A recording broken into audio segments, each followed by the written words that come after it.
I don't think I've told that story before, so you're the first. So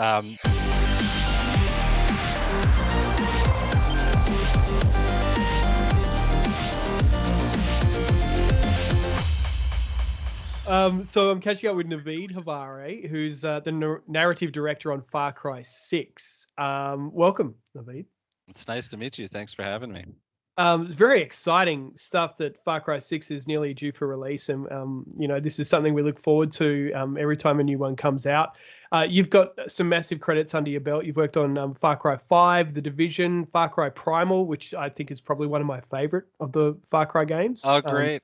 Yeah, it's a really cool one. Far Cry 4, Splinter Cell, Assassin's Creed, and even Lost Girl, the interactive motion comic. So, Right.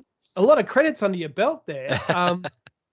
Writing for video games, was that something that you always sort of you sought out to do, or how does it differ from writing in television and film? Can you talk about the pros and cons of that? Oh, I never knew writing in video games was a job until I was almost, 30. So I think the main thing was I was supposed to be a political science policy wonk. Then I was supposed to be a musician, and then I was writing screenplays, and then somehow I ended up at a game company. So there was no silver bullet for me. But one thing I quickly realized is the games is such a frontier of innovation in terms of storytelling, and you realize it right off the bat that the scope of what we're dealing with of story and the amount of story that you're capable of, it's a dream come true. So yeah, I never looked back the moment I It's realized it was a job.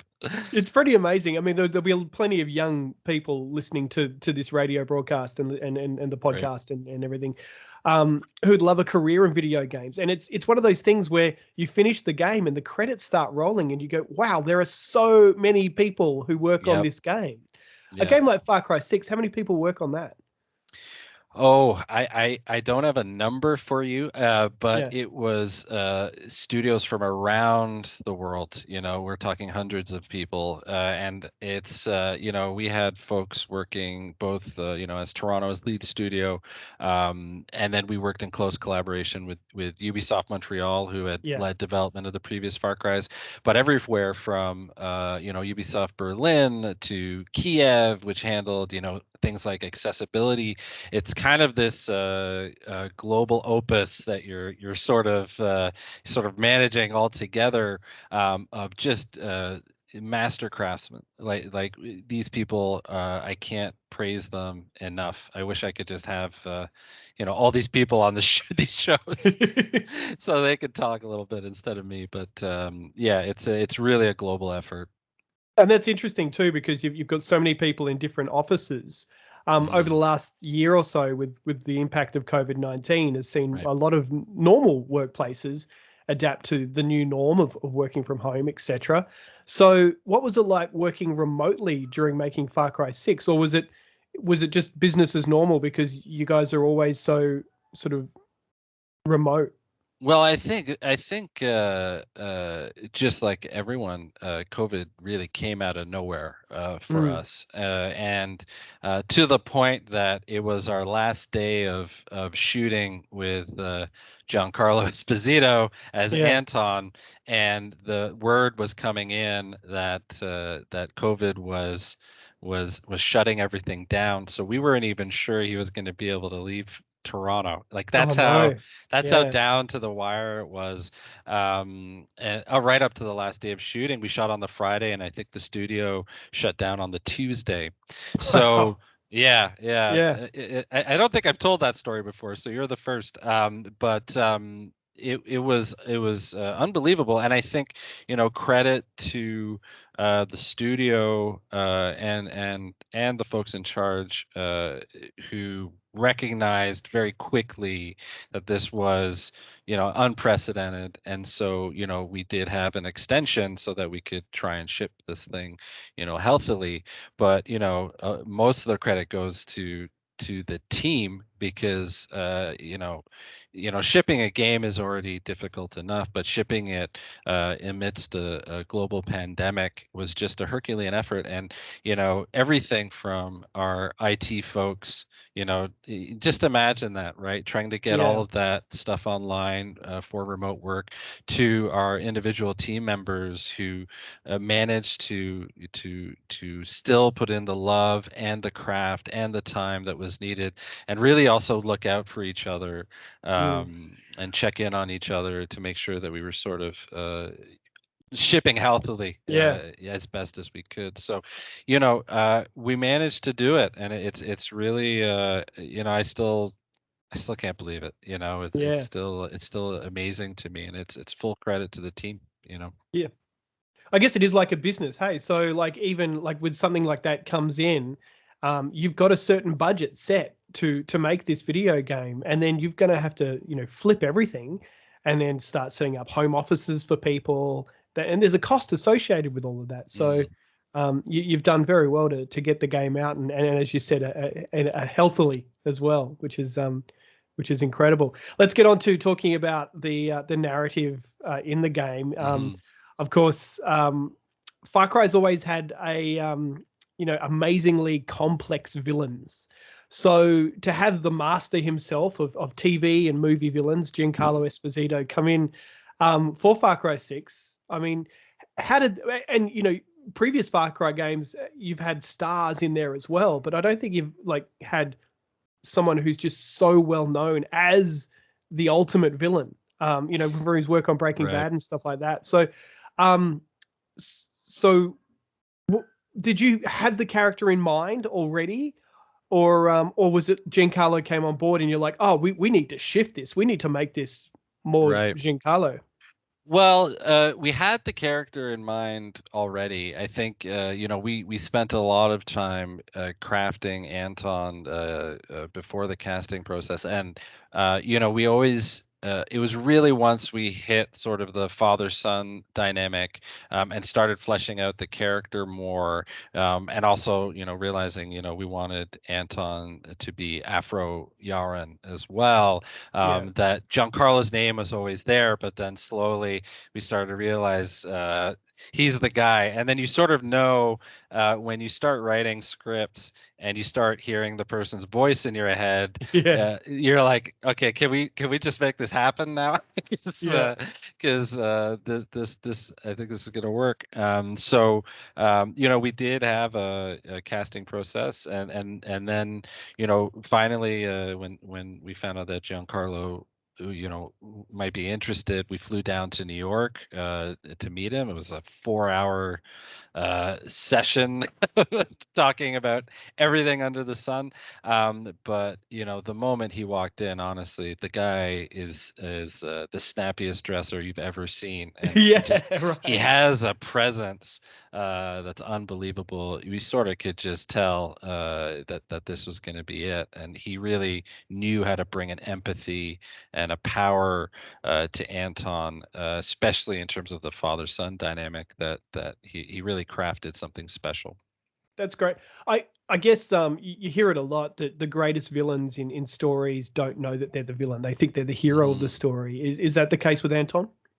Absolutely. I think with Anton, I didn't even like using the word villain Yeah. in the dev process. Yeah. I say antagonist. I don't know. It Okay. sounds it sounds Yeah. like he's the person who we've set up as the main force to fight against. And I think Giancarlo saw it the same way. From Anton's perspective, he wants Yara to be wealthy and prosperous, and he wants his island to his son to inherit that legacy. And Mm. so he doesn't care how he gets there as long as it gets done. And I think that there's a lot of folks in the world that see things that way, and I think it poses that question to the player, of well, from a certain point of view, is this justified? Yeah, it's true. And it's you obviously take a lot of inspiration from real world like environments and political situations. So, what's it like taking one of those like real world situations, and how do you adapt that to a more fantastical story? Well, I think for us, and it's important to say, we've been, very clear, like our primary inspiration Mm, was Cuba, and in particular, we looked at figures, um, uh, and I think, the gut might go to someone like Castro, but we actually looked directly at Fulgencio Batista, who yeah, was right. the figure that Castro ousted as one of the inspirations for Anton. But we looked at individuals like Pinochet. We looked at it throughout history, at dictators that we've seen, and what you start to see is those commonalities between them of how they can sort of lull people into thinking that they are the only person that can save the country. And we started to invest that into Anton. And then on the flip side, in terms of the revolutionaries, likewise, we look through history and in contemporary times, in terms of not just Cuba's history, but we looked at protests that are happening in Venezuela right now, or Mm, have been happening in history of Colombia, the Arab Spring. We looked quite a bit at that, and really what we wanted to capture was the complexity of revolution, and that dynamic of, we like to think of these things as black and white. We like to think of these things as, yeah, there's one revolutionary group, where what we were trying to capture and sort of in a way do honor to is the complexity of that revolutionary movement. There's folks in our game, if you're from the farmlands, they're only fighting for the farmlands. They're not yeah, worried about the rest of the island. And then there's university students in Far Cry 6 that feel, who run this group La Morale, that feel we need to be more militant.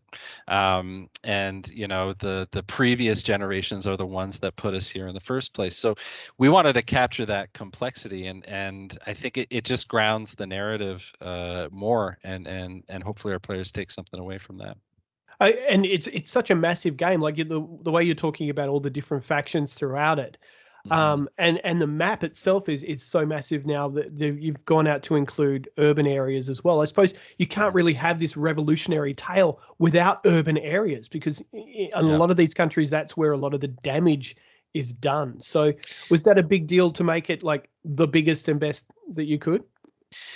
Well, I mean, the moment we said that we were going to do a country, we knew we had to have a capital city, and Yeah, you can't get around that. And I think uh, we've talked a lot about Esperanza capital city, but even like the scope, just to give you a sense of the scope of this, we have three massive towns, almost like mini cities or towns, spread throughout the map yeah, as well. So it provides a really interesting balance for the player and a contrast for the player. And just like any revolutionary movement, tactically, you're trying to unite all these groups together, and essentially circle the seat of power, which is Esperanza. So even logically, from a tactical perspective, we had to do it, and I'm glad yeah. we did, because it really it changes the game. And it really pushes boundaries too. I mean, that's what Far Cry is all about. Each and every year, it gets bigger and better, Hmm. and includes, like, the introduction of the dog a few years back. That was Yep. such a different change in the Boomer.